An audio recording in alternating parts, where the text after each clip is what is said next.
Hello folks, and welcome to the final episode of the Audiophile Man. Well, not the final episode, but the final episode, if you see what I mean. Because in this particular episode, I'm featuring the Japanese company Final and their headphones, the D8000 DCs. Priced in the UK, £3,999. Other denominations will be listed below. And yes, the D8000 DC. And in case you're wondering what DC means, well, it stands for da capo, apparently. An Italian music term meaning from the beginning. In this case, kind of reset, you might say. These, after all, are 7-year-old designs. But now, this particular iteration arrives with a rethink. The initial high-tech air film damping system from Final, or AFDS, and we know how Japanese love their acronyms, introduced to examine low-frequency response, mind you, to push then planar magnetic tech beyond the normal limits. AFDS has now had a complete design, right down to the mesh patterns in front and behind the driver. Plus, you get other things like a reduction in weight aided by etched aluminium foil. And that weight reduction spills over into the entire chassis at 431 grams. That is 120 grams lighter than the earlier model. These 50-ohm headphones arrive with two easy-to-swap over, mind you, cables, offering terminations like 4.4mm Pentacon and 4-pin XLR terminations. You will need converters for other inputs, which is a shame, I have to say. I would have liked to have seen, at the very least, a third cable, 6.35mm, especially for the price. Arriving with a 90 decibel sensitivity, these headphones are very comfy indeed and gave my super large head no issues at all over extended listening periods. So, question is, how do they sound? Well, let's have a little listen. To begin, if I was a headphones fan and I had bothered to filter the good and the bad, and I'd settled on a, well, not exactly budget, but a lower cost pair of headphones like, oh, I don't know, the Sennheiser 660Ss, for example, priced when new around £430. What if I then decided to go for broke, decimating my credit card with a pair of 4K models like these Final examples? What would be the differences? What would you get for the extra cash? So I picked up a CD. I played the Yes album Fragile, reissued many moons ago on a gold CD by Mobile Fidelity, and I listened to the ever-popular Roundabout on a Lima Elements CD player, used in this particular case as a transport for a topping D90LE DAC, and I hooked that lot to my Icon Audio HP8 Mark II valve headphone amplifier. And in terms of sound, differences? Yes, they were there. The Final designs were harder to drive to begin with, so I did have to up the amplifier gain. Apart from that, there was greater focus from the D8000s, greater precision from top to bottom over all frequencies. Acoustic guitar strumming offered a greater physical attack, as Steve Howe kind of leant into the guitar. You could feel the pressure, the attack from Howe on this particular piece. Bass was crunchier and more aggressive.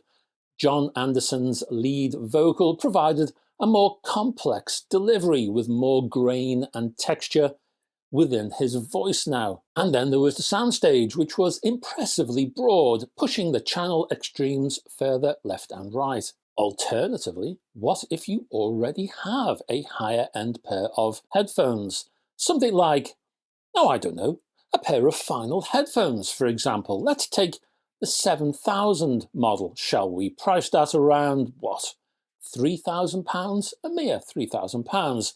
Is it worth the upgrade to the 8000 DCs? Well, playing the same track on the same album, I was impressed by the 8000's clarity. That sense of air and space around the mids, the, again, extra focus and precision across the board, the greater naturalism across the frequencies, and the sense that tonal realism was dominant. There was extra bass intensity. Treble had both delicacy and fragility, but the detail from the mids was impressive indeed. Having heard the 8000s, to be honest with you, I couldn't go back to the 7000s. I had been spoiled. How about slightly different tech? How about electrostatic headphones? Well, I picked up my pair of Stax headphones, the 007s, which arrives with a valve-driven energizer, and I compared those to the Final D8000 DCs. This time I brought in a benchmark DAC fronted by the Audiolab 6000 CDT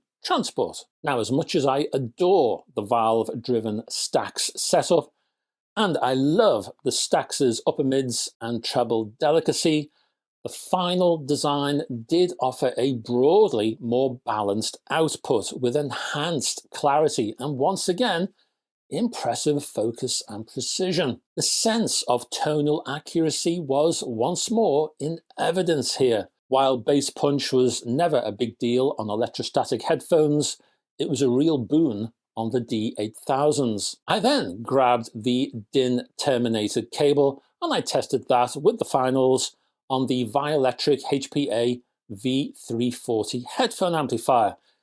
You may be aware I reviewed this particular head amp last week. I'll put a link above if you missed it. I then flip-flopped between the unbalanced and the balanced modes, swapping around the output cables, and I felt that in balanced mode, more was being made of the expensive Final D8000 DC hardware. In single-ended mode, I almost felt that the D8000 DC designs were not really trying too hard. They were ticking over. Balanced option, however, stretched these headphones, which is what you really want to experience if you've just spent serious money on the things. Switching to vinyl and playing Elton John's Honky Cass from the LP Honky Chateau confirmed the maturity of the sound in balanced mode.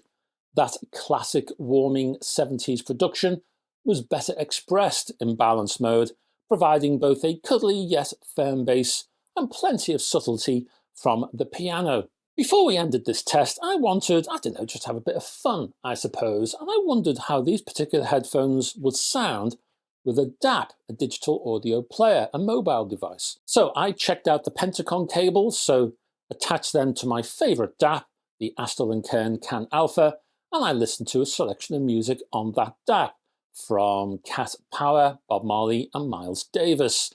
That DAP took a bit of effort, I have to say, to drive the 8000s, but it did so at comfortable volumes. Even so, I didn't feel that a mere DAP brought out the best in the D8000 DC headphones. The power behind the Can Alpha, well, it wasn't substantial enough. It struggled to really command the headphones.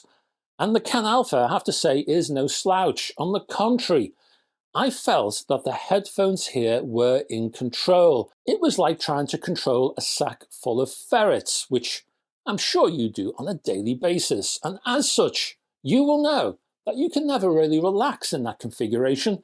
The whole experience is a bit unsettling and a bit of a struggle. So no, these headphones are for static, hi-fi headphone setups only. I believe so anyway. And that's your review. Let me give you a few final thoughts, then I'll give you some pros and cons, and then a rating. I have to say, I was surprised by the Final D8000 DC headphones. Surprised how good they were, that is. The level of tonal realism allied to an overall balance and neutrality from these designs really made me stop and think. Their open and airy nature allows both the energy and the excitement of music to really push on through. There is no colour here, no masking of fine detail, which allows the music to impress. I tell you, if I was in a hi-fi dealership and I heard these headphones on demo, there is absolutely no way I would be able to leave that shop without these headphones in a bag, legally or otherwise. And because of that, I can't let this review go without giving the Final D8000 DC headphones an award-winning rating, and a pretty high one at that. I'm going to give this one, or these rather, a 9 out of 10. Hey, deeply groovy. Congratulations to Final. And that's a lot, folks. Thanks very much for staying to the end of this particular video. Downstairs, I'll put a little link for the Final headphones if you want to check out more about these designs. Can I ask you to click down yonder again on the like and subscribe buttons, please? Just helps this channel enormously. Also, down below, if you could help me out, please, to keep this channel going by supporting me on Patreon, I would be very grateful indeed. There are other links down there too, my website. Check that out. There's all kinds of editorial over there. Been going for many years, my website. I was a website guy before I was a YouTube guy, so there's all kinds of stuff over there you won't see here. Also, my Facebook group, which is chugging along very nicely, and you're welcome to join that. I'll be back on Friday with a music alert video. Didn't have one this particular week. I had to do an extra review, which is a website exclusive, so another reason to go over there, hey. But I'll be back next Friday, I'm hoping, at least. So I hope to have your company then. Until then, folks, bye-bye for now.